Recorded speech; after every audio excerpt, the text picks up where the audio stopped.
Hello all. Another week, another Cisco headline about a zero-day, which was then eclipsed by Fortinet with multiple products needing immediate patching due to critical defects. And of course there's Microsoft and a cadre of vendors that published fixes and updates on Patch Tuesday this past week. There's a lot to report on. This email and video commentary is from the RedDotSecurity.news website that contains a plethora of links to other items not mentioned here that are worth skimming to see if they interest you or pertain to your particular environment or those you support. There's a lot more than what's provided in these opening comments. So, on to the headline news. Cisco Secure Email Gateway has a maximum severity zero-day defect that's being actively exploited. It's in the spam quarantine engine. Now, if the spam quarantine engine has been exposed to the internet, something not recommended, then you are quite vulnerable. You really should be following vendor guidance.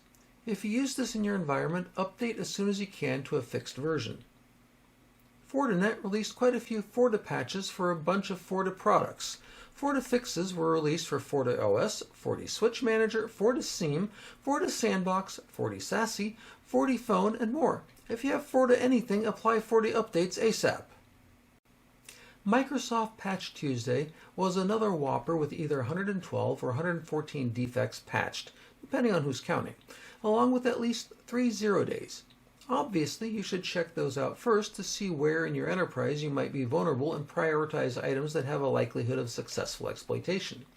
CISA has listed one of those 0 days and instructed all federal agencies to patch it by February 3rd. Of course, then you should vet the rest and apply them after ensuring that they won't cause disruptions in services. Because as has been shown repeatedly, sometimes the fix is worse than the vulnerability. Case in point can be seen in our Microsoft section. This past week, fixes already have several follow-up fixes, which require installation to repair items that had been broken by the Patch Tuesday fixes. Encouraging news of takedowns, arrests, and indictments. U.S. Supreme Court hacker pled guilty. Isuru botnet had a large swath of infrastructure taken offline. Microsoft attempts to take down RedVDS in UK court.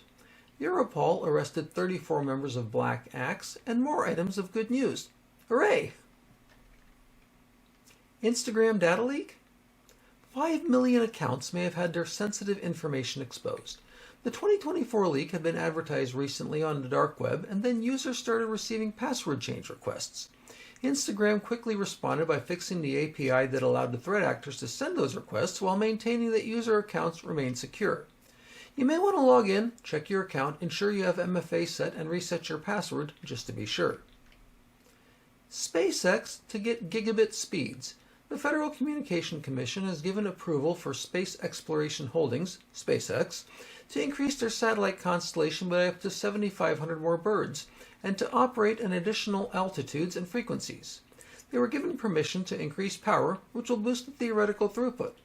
Now, by increasing speed and potentially lowering costs due to economy of scale, SpaceX may soon be a very viable alternative to broadband providers as one for the average person.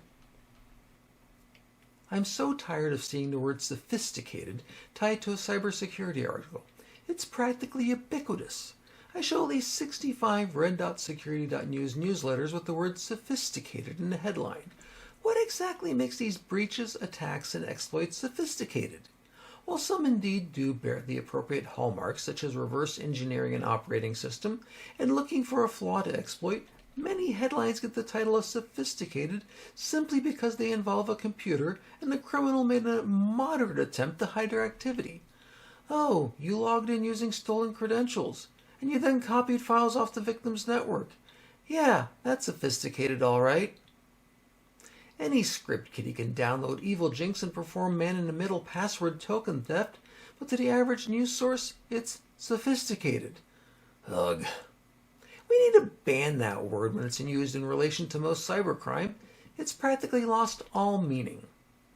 Now, however, whether the attacker is a noob or sophisticated, we still must keep the shields up.